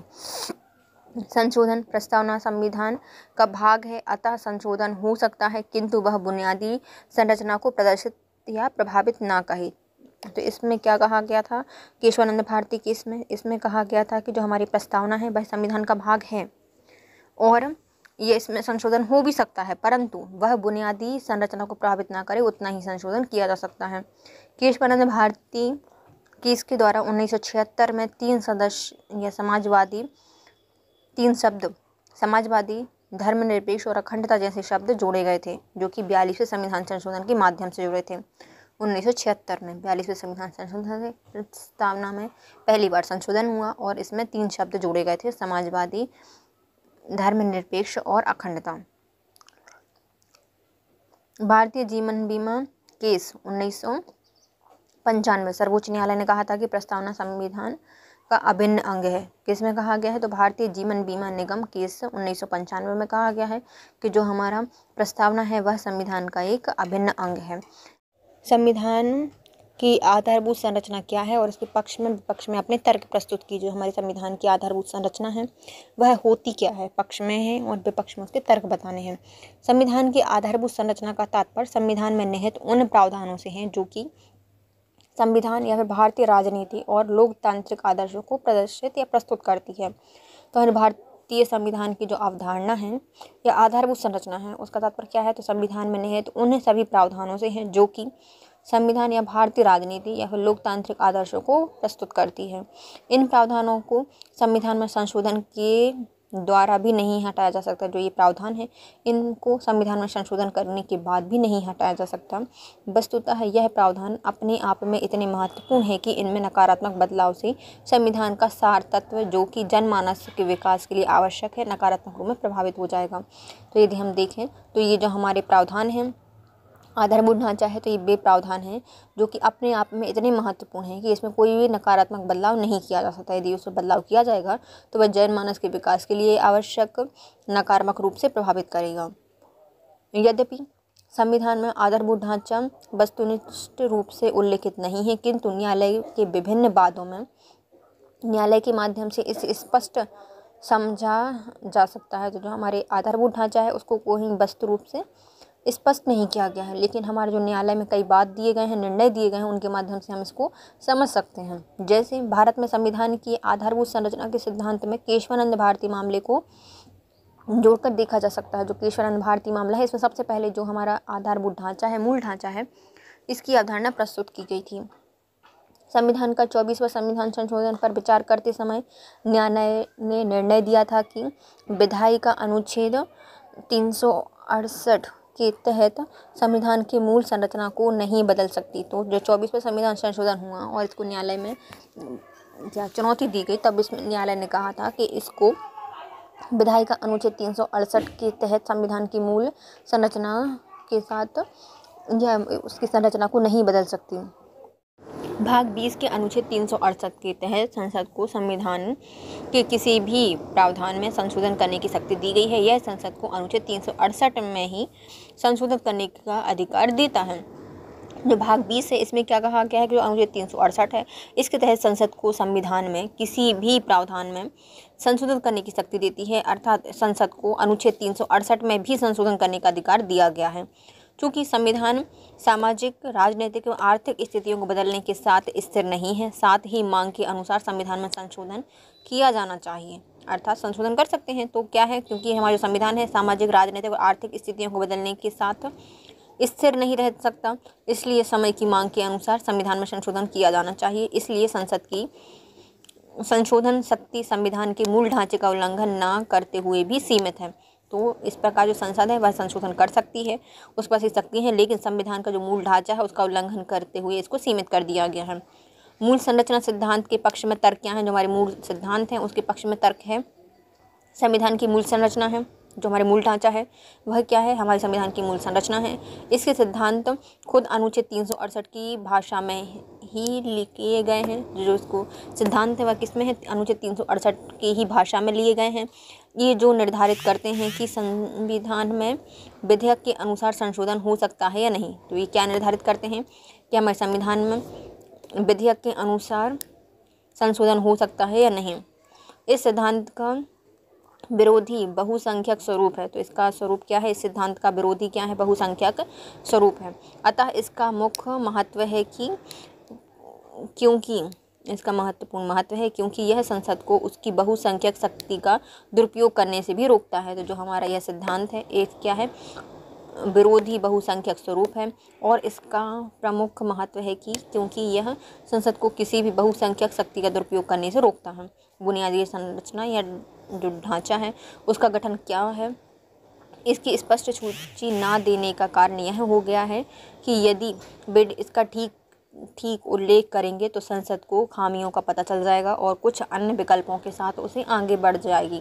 तो संसद को इतनी शक्तियाँ हैं कि बस किसी में भी संशोधन कर सकते हैं, लेकिन वह हावी ना हो जाए जनता पर। इसलिए इसका जो बुनियादी ढांचा है उसको स्पष्ट नहीं किया गया है, क्योंकि यदि उसको स्पष्ट कर देते तो बेशक ठीक उल्लेख करने के बाद उसमें से कुछ खामियों का पता लगा लेते और उनके विकल्प भी तलाश लेते और आगे बढ़ जाते। इसलिए बुनियादी जो संरचना है उसका ढांचा गुप्त रखा गया है।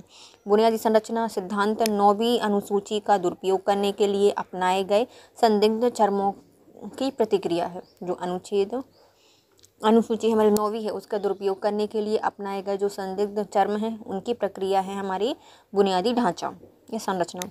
बुनियादी संरचना सिद्धांत के विरुद्ध तर्क बताइए।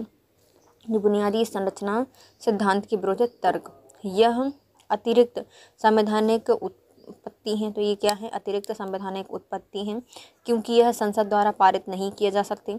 इसकी बजाय सुप्रीम कोर्ट ने जो किया है वह सभी संवैधानिक संशोधन पर खुद को वीटो की शक्ति दे देने के समान होता है। तो इसमें क्या है? जो हमारा तर्क, इसके विरुद्ध में क्या तर्क दिया जाता है बुनियादी ढांचे का? इसका कोई स्पष्ट स्वरूप नहीं है, संवैधानिक उत्पन्न नहीं हुआ है, और यदि सुप्रीम कोर्ट ने जो भी इसमें बोल दिया वह क्या हो जाता है? एक संवैधानिक संशोधन पर खुद ही एक वीटो की शक्ति के समान हो जाता है। यह एक आम सहमति नहीं है, जो कि हमारा निर्णय 6:7 बहुमत के साथ पारित किया गया था। तो ये क्या है? एक आम सहमति नहीं है हमारा आम जो बुनियादी ढांचा। विधायिका संविधान सभा की शक्तियों को निर्वाचित जनप्रतिनिधित्व से किसी भी व्यक्ति को सर्वोच्च न्यायालय न्यायपालिका के न्यायाधीशों को हस्तांतरित कर दिया जाता है। शक्ति के पृथक्करण का सिद्धांत यह निम्न स्तरीय है। तो जो हमारी विधायिका है, संविधान सभा की जो शक्ति हैं, उनको निर्वाचित प्रतिनिधियों से किसी भी व्यक्ति को सर्वोच्च न्यायालय के न्यायाधीशों को हस्तांतरित कर दिया जाता है। और शक्तियों के पृथक्करण का सिद्धांत यहाँ निम्न स्तरीय है।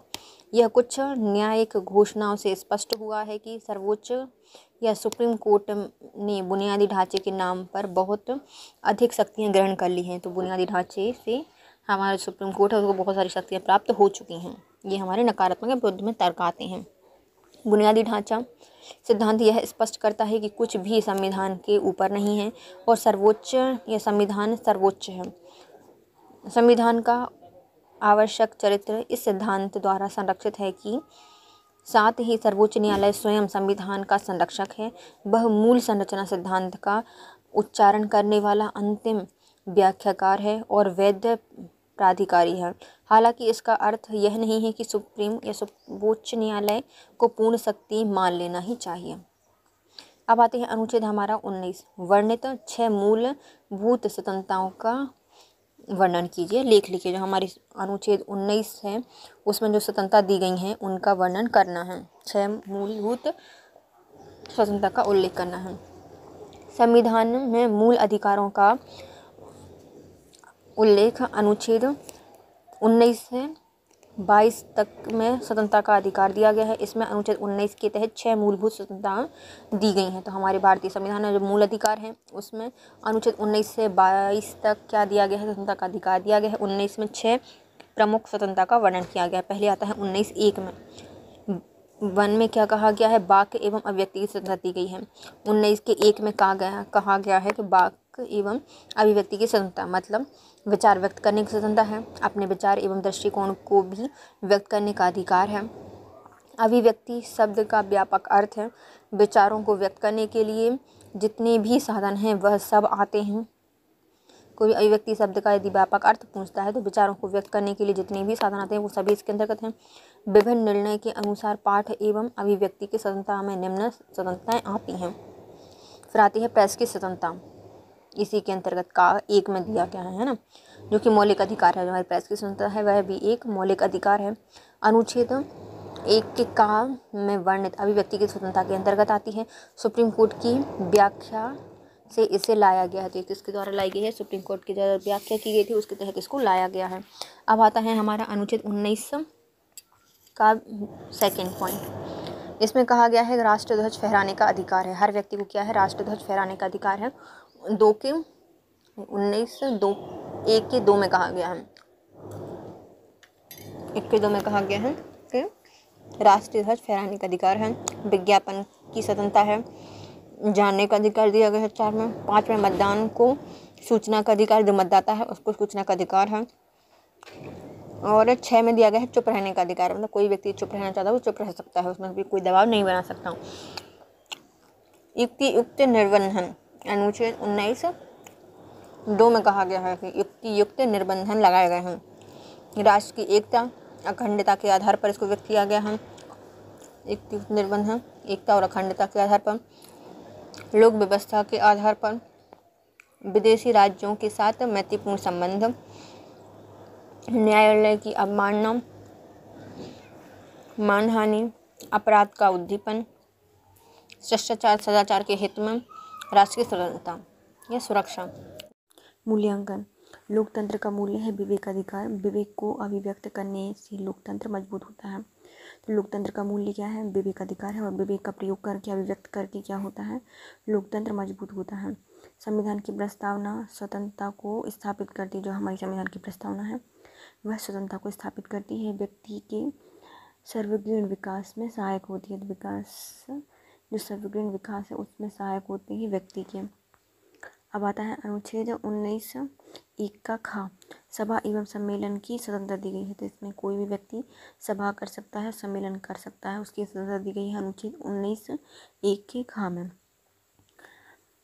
भारत का जो सभी नागरिक हैं उनको अपने विचारों को प्रचार प्रसार करने के लिए शांतिपूर्वक निरायुध सभा एवं सम्मेलन करने का अधिकार है। जितने भी नागरिक हैं वह क्या कर सकते हैं, बिना अस्त्र शस्त्र के शांतिपूर्वक अपने विचारों को प्रचार करने के लिए एक सभा या सम्मेलन को आयोजित कर सकते हैं। अनुच्छेद 19(3) में कहा गया है कि युक्ति युक्त निर्बंधन भारत की संप्रभुता एवं अखंडता लोक व्यवस्था के हित में है। तो अनुच्छेद 19(3) में अभी युक्ति युक्त निर्बंधन दिया गया है। तो 19(3) में क्या किया गया है, युक्ति युक्त निर्बंधन दिया गया है। जैसे भारत की संप्रभुता अखंडता निहित है और लोक व्यवस्था के हित में है। तो भारत की प्रभुता अखंडता इसमें निहित है और लोक व्यवस्था के हित में है। युक्ति युक्त निर्बंधन अनुच्छेद 19(3) में दिया गया है। 19(1) में दिया गया है संगठन और संघ बनाने की स्वतंत्रता, मतलब कोई भी व्यक्ति संघ या फिर संगठन बना सकता है। किसके तहत, अनुच्छेद 19(3) के तहत। नहीं, अनुच्छेद 19(1) के गा के तहत क्या कर सकता है, संघ एवं संगठन बनाने की स्वतंत्रता दी गई है। अनुच्छेद 19(1) के गा में संगठन बनाने की या फिर संघ बनाने की स्वतंत्रता है। यह एक संपूर्ण अधिकार है क्योंकि यह एक संसदीय लोकतंत्र का आधार है। इसके अंतर्गत राजनीतिक दल, श्रमिक संघ, कंपनी, सोसाइटी आदि का संगठन किया जाता है। तो ये क्या है, एक संघीय लोकतंत्र का आधार है। इसमें ये महत्वपूर्ण अधिकार दिया गया है जनता को, जिसमें राजनीतिक संघ, दल, श्रमिक संगठन, कंपनियां, सोसाइटी आदि सभी का गठन किया गया है। अनुच्छेद 19(4) युक्ति युक्त निबंधन में भारत की संप्रभुता, अखंडता है, लोक व्यवस्था के हित में है और सदाचार के हित में है। अनुच्छेद 1(घ) संचारण करने की स्वतंत्रता, मतलब कहीं पर घूमने की स्वतंत्रता दी गई है, घ में। और समस्त भारतीय नागरिकों को भारत में आबाद संचरण करने की स्वतंत्रता दी गई है, मतलब कहीं पर भी अपना मन चाहे घूम सकता है। अनुच्छेद 19(1) के घ में कहा गया है संचरण करने की स्वतंत्रता। अनुच्छेद 19(5) में युक्ति युक्त निबंधन भी दिए गए हैं, जैसे साधारण जनता के हित में और अनुसूचित जातियों के हित में संरक्षण किया गया है। मतलब जो साधारण जनता है उनके हित में जहाँ तक घूमना है तो वह वहाँ तक घूम सकती है, जहाँ पर अनुसूचित जनजातियों के हितों को उल्लंघन न किया जाए वहाँ तक ही घूम सकते हैं। फिर आता है अनुच्छेद 1(ड़) निवास करने की स्वतंत्रता। इसमें नागरिकों को भारतीय राज्य क्षेत्र में कहीं पर भी निवास करने या बस जाने की स्वतंत्रता दी गई है। तो अनुच्छेद किस में दी गई है? अनुच्छेद 19(1) के ड में भारतीय नागरिकों को निवास करने की स्वतंत्रता दी गई है। वह भारत क्षेत्र में कहीं पर भी निवास करने और बस जाने की स्वतंत्रता प्राप्त करता है। इसमें भी युक्ति युक्त निबंधन है, जैसे साधारण जनता के हित में हो जो और एसटी के हितों के संरक्षण से संबंधित है। एसटी और साधारण जनता के हितों के संरक्षण के लिए। अनुच्छेद 19(1) में चा में कहा गया संपत्ति का अधिकार, जो कि निश्चित कर दिया गया है। संपत्ति का अधिकार किस में था? 19(1) के चा में था संपत्ति का अधिकार, इसको निश्चित कर दिया गया है। अनुच्छेद 19(1) के छा में कहा गया है व्यापार आदि की स्वतंत्रता, व्यापार करने की स्वतंत्रता दी गई है। अनुच्छेद 19(1) के छा में व्याख्या भारत के सभी नागरिकों को अपनी इच्छा के अनुसार कोई भी व्यवसाय, आजीविका आदि करने का अधिकार दिया गया है। व्यापार की स्वतंत्रता में अनुच्छेद 19(1) की इच्छा में कोई व्यक्ति अपनी इच्छा अनुसार कोई भी व्यवसाय, आजीविका के लिए कर सकता है। अब आता है इसके लिए भी कुछ युक्ति युक्त निबंधन किए गए हैं। अनुच्छेद 19(6) में जो कि साधारण जनता के हित में रोक लगाई गई है, जो भी ऐसा कोई काम नहीं कर सकता, व्यवसाय नहीं कर सकता जो कि जनता के हित में ना हो, तो ऐसे काम पर रोक लगाई गई है। अब आता है हमारा 4th क्वेश्चन। संसदीय शासन व्यवस्था में मंत्रिमंडल सबसे महत्वपूर्ण भूमिका में है। इस कथन के आलोक में मंत्रिमंडल के कार्य एवं भूमिका को रेखांकित कीजिए। राष्ट्रीय नीति का निर्धारण एवं क्रियान्वयन करना। तो ये क्या करता है? जो राष्ट्रीय नीति है उनका निर्धारण करती है और क्रियान्वयन करती है कौन? संसद। तो मंत्रिमंडल राष्ट्र का सबसे प्रमुख कार्यकारी निकाय होता है। तो मंत्रिमंडल क्या है? जो हमारे राष्ट्र के जितने भी कार्यकारी निकाय हैं उसमें सबसे महत्वपूर्ण अंग है। समस्त राष्ट्र की विभिन्न नीतियों का निर्धारण मंत्रिमंडल के द्वारा किया जाता है। समस्त जो पूरा राष्ट्र है उसमें जितनी भी नीतियाँ बनती हैं, विधियाँ बनती हैं, उनका निर्धारण कौन करता है? मंत्रिमंडल के द्वारा किया जाता है। कार्यकारी निकाय है सबसे महत्वपूर्ण। संसद के द्वारा बनाई गई सभी नीतियों का क्रियान्वयन भी मंत्रिमंडल ही क्या करती है। जो हमारी संसद है, मंत्री जो हैं वो क्या करते हैं? जितनी भी नीतियों का निर्माण करते हैं, क्रियान्वयन करते हैं, उनको मंत्रिमंडल के द्वारा ही किया जाता है। तो पहला क्या था? राज्य में या राष्ट्रीय नैतिक के निर्धारण में जो नीतियां हैं उनके निर्धारण करने में, क्रियान्वयन करने में इनकी महत्वपूर्ण भूमिका रहती है संसद की। अब आता है दूसरा हमारा विधि निर्माण में संसद में नेतृत्व करना।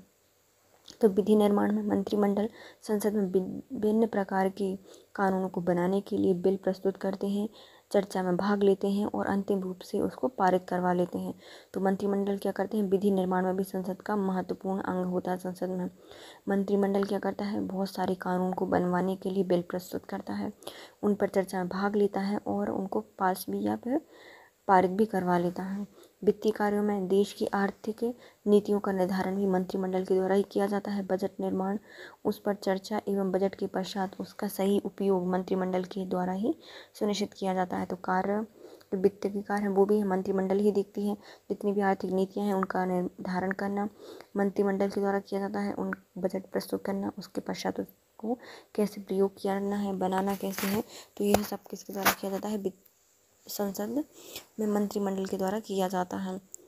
लोकसभा के विघटन में की शक्तियाँ बताइए। तो जो लोकसभा है उसके विघटन की शक्तियाँ, मंत्रिमंडल को राष्ट्रपति को लोकसभा भंग करने की सलाह दी जाती है एवं नए चुनाव का प्रस्ताव लाया जा सकता है।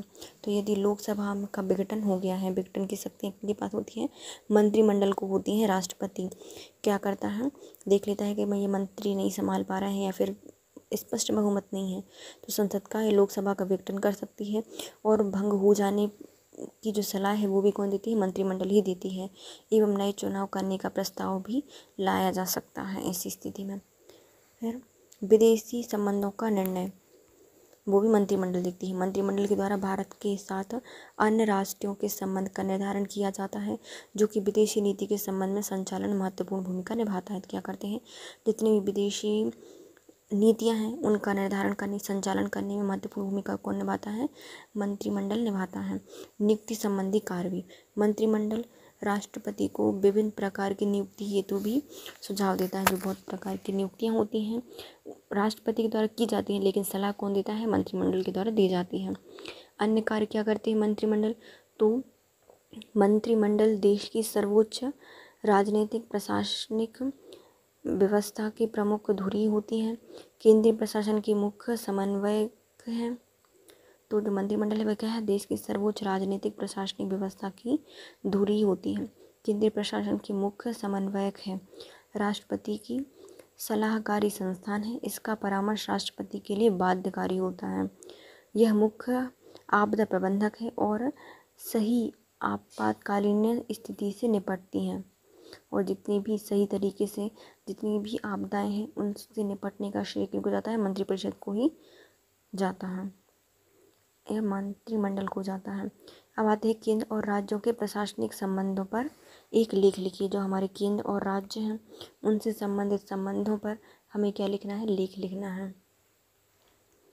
संविधान के भाग 11 के अध्याय 2 में केंद्र एवं राज्य के मध्य प्रशासनिक संबंधों का उपबंध किया गया है। कहाँ पर किया गया है, तो भाग 11 में अध्याय 2 में केंद्र एवं राज्य के मध्य प्रशासनिक संबंधों का उपबंध किया गया है। इसके अंतर्गत अनुच्छेद 256 से 263 तक और इसमें क्या इसके जो उल्लेख है, राज्य एवं केंद्र के प्रशासनिक संबंधों का उल्लेख कहाँ पे किया गया है, 256 से 263 तक के बीच में किया गया है। 261 से 263 का ज़्यादा संबंध केंद्र एवं राज्य की बजाय विभिन्न राज्यों के आपसी संबंधों से है।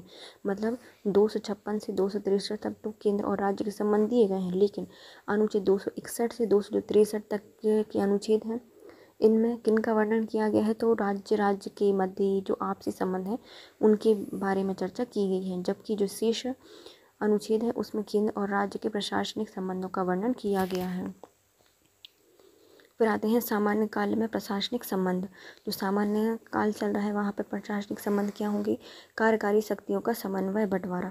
जितनी भी कार्यकारी शक्तियाँ हैं उनका क्या किया जाएगा, समन्वय बंटवारा किया जाएगा। केंद्र एवं राज्य की कार्यकारी शक्तियाँ उनकी विधायी शक्तियों के समानांतर होती हैं। तो केंद्र और राज्य की जितनी भी कार्यकारी शक्तियाँ होती हैं उनकी विधायी शक्तियों के समानांतर होती हैं, एक जैसी होती हैं। इसका अर्थ है कि जिन विषयों पर विधि बनाने की शक्ति संसद के पास होती है उन्हीं प्रकार उनका प्रशासन करने की शक्ति भी केंद्र सरकार के पास ही होती है। तो केंद्र और राज्य की जो कार्यकारी शक्तियाँ वह विधायी शक्तियों की जैसी ही होती है, समानांतर होती है। मतलब जिन पर संसद नियम बनाता है, विधि बनाता है, उन विषयों पर प्रशासन करने की शक्ति भी केंद्र सरकार के पास होती है। जिन विषयों पर राज्य के विधानमंडल विधि बनाते हैं उन पर राज्य सरकारों द्वारा प्रशासन चलाने की उत्तरदायित्व भी किसके पास होता है, विधानसभा के पास होता है। समवर्ती सूची के विषयों पर सामान्यतः राज्य सरकारें ही प्रशासन करती हैं। जितनी भी समवर्ती सूची होती हैं, 3 प्रकार की सूची है, केंद्र सरकार मतलब केंद्रीय सूची, राज्य सूची और समवर्ती सूची। और जो समवर्ती सूची है इस पर देखा जाए तो मुख्यतः जो राज्य सरकारें हैं वो ही शासन करती हैं। राज्यों को भी निर्देश देने की केंद्र सरकार की शक्ति है। मतलब राज्यों को भी निर्देश दे सकती है केंद्र सरकार। कैसे, यदि कोई भी राज्य सरकार चाहे केंद्र के निर्देशन का पालन नहीं करती है, तो यदि कोई भी राज्य सरकार है वह केंद्र सरकार के किसी भी नियमों का या विधि का पालन नहीं कर रही है या नहीं कर पाती है तो अनुच्छेद 356 का प्रयोग करके उस राज्य में राष्ट्रपति शासन या फिर राज्य आपात लागू कर केंद्र सरकार के लिए उपयुक्त होगा। देखो, यदि कोई भी राज्य सरकार है, केंद्र सरकार का कोई नियम, विधि या निर्देशों का पालन नहीं कर रही है तो क्या होगा, जो राज्यपाल है वह अनुच्छेद 356 के तहत राष्ट्रपति या फिर राज्य आपात लागू कर देगा और पूरा शासन केंद्र सरकार के पास चला जाएगा। अनुच्छेद 256 के अनुसार, अनुच्छेद 256 ही होगा, ऊपर लिखा है ना, 256 के अनुसार प्रत्येक राज्य की कार्यपालिका शक्ति का प्रयोग इस प्रकार किया जाएगा कि उसके राज्य क्षेत्र में संसद की विधायिका का अनुपालन सुनिश्चित रहे। तो अनुच्छेद 256 के अनुसार कहा गया है कि प्रत्येक राज्य की जो कार्यपालिका शक्ति है उनका प्रयोग वह इस प्रकार से करेगा कि उसके जो राज्य क्षेत्र हैं उनमें संसद की विधायिका का अनुपालन सुनिश्चित रहे। तो जो भी राज्य सरकार को नियम, विधि या निर्देशन दिए जा रहे हैं केंद्र सरकार के या संसद के द्वारा, उनका अनुपालन वह क्या करे, उनको करती रहे, सुनिश्चित करे, वरना क्या होगा, राज्य आपात घोषित कर दिया जाएगा।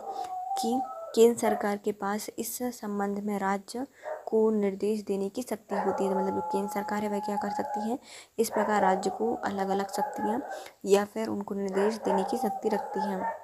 अनुच्छेद 257 के अनुसार प्रत्येक राज्य की कार्यपालिका शक्ति का प्रयोग इस प्रकार किया जाएगा कि उसके राज्य क्षेत्र में केंद्र सरकार को अपनी कार्यपालिका शक्ति के प्रयोग में कोई अड़चन ना आए। तो अनुच्छेद 257 में कहा गया है कि जो प्रत्येक राज्य है उसकी कार्यपालिका शक्ति का प्रयोग वह इस प्रकार से करेगा कि उसके कार्य क्षेत्र में केंद्र सरकार को अपनी कार्यपालिका शक्ति के प्रयोग में कोई भी अड़चन ना आए। मतलब ये उत्तर जा रहा है और केंद्र सरकार ने बोला कि दक्षिण जाओ, तो ऐसी भी कोई अड़चन नहीं आनी चाहिए। दोनों ही अपने अपने कार्य कर सकते हैं। कार्यपालिका शक्ति में जो प्रयोग करेगी केंद्र सरकार उसमें कोई भी क्या अड़चन या फिर व्यवधान नहीं आना चाहिए। केंद्र सरकार को यह शक्ति भी दी गई है कि वह इस संबंध में राज्य को निर्देश दे सकती है। यदि अच्छे से केंद्र सरकार चाहती है कि राज्य और अच्छे से काम करे तो केंद्र सरकार उनको निर्देश दे सकती है इस विषय में। फिर कृत्यों का आदान प्रदान करना, तो केंद्र सरकार क्या कर सकती है, निर्देश दे सकती है, उनके काम करवा सकती है, कोई विधि लागू कर सकती है, कानून बना सकती है, प्रशासन करवा सकती है और उनके साथ ही कृत्यों का आदान प्रदान भी कर सकती है। अनुच्छेद 258 में कहा गया है कि केंद्र सरकार और राज्य को शक्ति दी गई है कि वे निश्चित समय सीमा के भीतर रहते हुए अपने कुछ कृत्य एक दूसरे को सौंप सकते हैं। तो यदि केंद्र सरकार चाहे तो कुछ नियम अपनी राज्य सरकार को सौंप दे और राज्य सरकार चाहे या राज्य विधानसभा चाहे कि हमारे इस सब्जेक्ट से या इस विषय से संबंधित जो नियम है वह संसद बनाए, तो वो अपने कुछ शक्तियों को एक दूसरे को सौंप सकती है। अनुच्छेद 258 में ये कहा गया है। अब आते हैं अखिल भारतीय सेवाएं। अखिल भारतीय सेवाएं की जो विशेषता है वह यह है कि इसके लिए चयन और जो प्रशिक्षण का कार्य है वह केंद्र सरकार द्वारा किया जाता है। जो भी हमारे यहाँ पे सिविल सेवाएं होती हैं, अखिल भारतीय सेवाएं होती हैं, इनमें जो चयन होता है, प्रशिक्षण होता है, वो कौन करवाता है, तो यह केंद्र सरकार द्वारा किया जाता है। जबकि जो इन सेवाओं में नियुक्ति होती है, नियुक्त अधिकारी होते हैं, वह केंद्र और राज्य दोनों सरकारों के अधीन काम करते हैं। मतलब इनमें प्रशिक्षण देना, नियुक्ति करवाने का काम तो केंद्र सरकार का है, लेकिन जो अधिकारी नियुक्त किए जाएंगे वह किसके प्रति या किसके अधीन काम करेंगे, तो केंद्र के हैं तो केंद्र के अधीन और राज्य हैं तो राज्य सरकार के अधीन कार्य करते हैं। जब भी किसी राज्य सरकार के अधीन कार्य करते हैं तो उन पर तात्कालिक नियंत्रण राज्य सरकार का होता है, किंतु अंतरिम नियंत्रण केंद्र सरकार का ही बना रहता है। मतलब कोई भी जो अधिकारी है वह जहाँ पर भी काम कर रहा है, जिनके अधीन काम कर रहा है, उन पर उनका अधिकार होता है, नियंत्रण होता है। यदि वह राज्य में काम कर रहा है तो तात्कालिक राज्य का उन पर नियंत्रण होगा, लेकिन जो अंतिम नियंत्रण होता है वह केंद्र सरकार के पास ही होता है। भारतीय प्रशासनिक सेवाएं एवं भारतीय पुलिस सेवा, ये दोनों अखिल भारतीय सेवाएं प्रारंभ से ही थीं और भारतीय वन सेवा के रूप में भी एक और अखिल भारतीय सेवा का गठन तो 1966 में ये किया गया है। तो अखिल प्रशासनिक सेवा और जो पुलिस सेवा है वो तो हमारी भारतीय या अखिल भारतीय सेवा में शामिल थी, लेकिन इसमें एक और भारतीय वन सेवा भी जोड़ दी गई है। कब से, 1966 से। अखिल भारतीय सेवाएं केंद्र सरकार को राज्यों के नियंत्रित करने की महत्वपूर्ण शक्ति प्रदान करती है। जो अखिल भारतीय सेवाएं हैं ये क्या करती है, जो केंद्र सरकार है उसको राज्य को नियंत्रित करने की शक्ति प्रदान करती हैं। अब आते हैं हमारे अन्य संवैधानिक प्रावधान। राज्य कार्यकारी के प्रमुख राज्यपाल होते हैं। जो हमारे कार्यकारी होती हैं राज्यों की, उनके प्रमुख कौन होते हैं, राज्यपाल होते हैं। इनकी नियुक्ति राष्ट्रपति द्वारा की जाती है तथा वे राष्ट्रपति के प्रसाद पर्यंत ही अपना पद धारण करते हैं। तो अन्य संवैधानिक प्रावधान में क्या किया गया है कि जो हमारा राज्य का कार्यपालिक का प्रमुख होता है वह होता है हमारा राज्यपाल। इसकी नियुक्ति राष्ट्रपति द्वारा की जाती है और राष्ट्रपति के प्रसाद पर्यंत ही वह अपने पद पर रहता है। भारत में जो राज्य है उसके निर्वाचन आयुक्त की नियुक्ति करने की शक्ति राज्यपाल के पास होती है, किंतु इन्हें पद से हटाने की जो शक्ति है वह राष्ट्रपति के पास होती है। तो हमारा जो राज्य में निर्वाचन आयुक्त है इनकी नियुक्ति राज्यपाल कर देगा, लेकिन इनको हटाने की शक्ति राष्ट्रपति के पास होती है। राज्य में लोक सेवा आयोग के जो सदस्य हैं, अध्यक्ष हैं, उनकी नियुक्ति करने का अधिकार भी किनके पास है, राज्यपाल के पास है, लेकिन उनको पद से हटाने की शक्ति राष्ट्रपति के पास है। तो भारत में जितने भी लोक सेवाएं हैं उनके सदस्य हैं, अध्यक्ष हैं, इनकी नियुक्ति राज्यपाल करते हैं, लेकिन उनको हटाने की शक्ति राष्ट्रपति के पास है। यदि किसी राज्य का राज्यपाल संघ लोक सेवा आयोग से निवेदन करता है कि वह आयोग उस राज्य की आवश्यकताओं की भी पूर्ति के लिए कार्य कर सकता है और 2 या 2 से अधिक राज्यों के राज्यपाल के संयुक्त निवेदन पर भी संयुक्त भर्ती जैसी परीक्षाएं भी आयोजित की जा सकती हैं। मतलब एक जगह की तो अखिल भारतीय सेवाएं की आयोजित कराता है राज्य सरकार आयोग, है ना, राज्य लोक सेवा आयोग, है ना। लेकिन यदि कोई अन्य राज्य है उनके राज्यपाल बोलें कि हमारे यहाँ पे या फिर निर्देश आवेदन लिखें और उनसे बोलें कि हमारे राज्यों की भी ये भर्ती जो है प्रक्रिया वो आप कराएं, तो उनकी भी करा सकता है और 2 या 2 से अधिक राज्यों की भी करा सकता है। मतलब संयुक्त ये जॉइंट पीएससी का जो कॉन्सेप्ट है वो भी इसी में दिया गया है, संविधान के अंतर्गत ही कहा गया है। या 2 से 2 अधिक राज्यों के विधानमंडल के निवेदन पर संसद संयुक्त राज्य लोक सेवा आयोग का गठन कर सकती है। तो जो हमारे 2 या 2 से अधिक राज्य हैं उनके विधानमंडल हैं, उनके निवेदन पर ही जो संसद है वह संयुक्त राज्य लोक सेवा आयोग का गठन कर सकती है और ऐसे आयोग के अध्यक्ष एवं सदस्यों की नियुक्ति राष्ट्रपति द्वारा ही की जाएगी, ना कि राज्यपाल करेगा। फिर आते हैं हमारे संविधानेतर प्रावधान, जो कि हमारे संविधान में बाद में जोड़े गए हैं। संविधानेतर यह संविधान से अलग है।